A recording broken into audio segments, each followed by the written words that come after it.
At tatay ni Carla may napansin. Ano naman kaya ito mga kalingap? Yan malalaman na natin yan mamaya.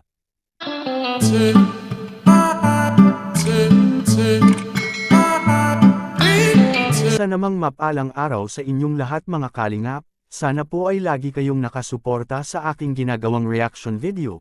At kung nagustuhan po natin ang ganitong kwento, huwag po nating kalimutang mag-subscribe sa maliit na channel na ito, at paunawa ating tapusin ang kabuohang nilalaman nito. Siyempre huwag din nating kalimutang suportahan ang ama ng kalingap na si Val Santos Matubang at Kalingap Rab.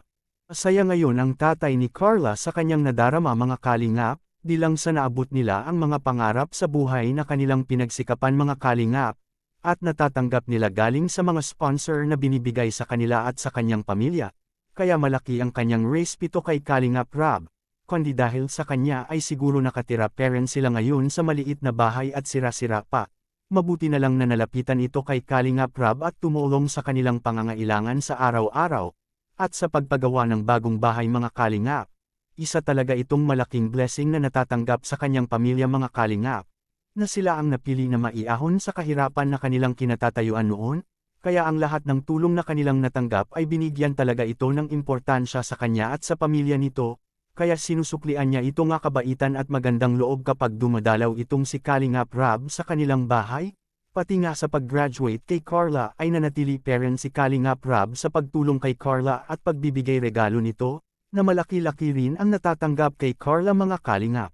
Sa kabilang dapon naman, ano kaya ang napansin sa papa ni Carla mga kalingap? Siguro ang napansin sa tatay ni Carla ay walang iba mga kalingap kundi ang kanyang anak na nag-grow up na ito, na malaki talaga ang binago nito di alang sa kanyang sarili pati na rin sa kanyang hitsura ngayon mga kalingap. Dahil kung ating babalikan itong si Carla noong bago siya na scout kay Kalingap Rab, ay maliit pa ito at hitsurang bata pa talaga mga kalingap. Ngunit di na lang namalayan sa kanyang ama. Sa mga panahon na lumipas ay malaki talaga ang ini-improve ngayon kay Carla, na mas lalo siya ngayon gumanda at itsurang dalagita na talaga, at di lang yun mga kalingap para din siyang isang prinsesa dahil ito sa kanyang kagandahang loob at sa labas, kaya protektado niya talaga itong si Carla mga kalingap sa mga taong maapi-apihin sa kapwa. Kaya nang nakilala niya itong si Papa Joms ay kinilala niya ito ng gusto kung mapagkatiwalaan ba ito para kay Carla mga kalingap.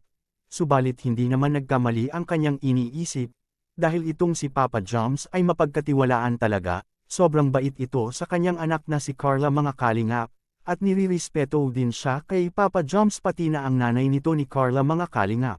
At dahil yun hindi tutol ang ama kay Carla sa pagmamahala nila ngayon kay Papa Joms mga kalingap, sapagkat boto ito kay Papa Joms at ipinagtiwala niya itong si Carla sa kanya.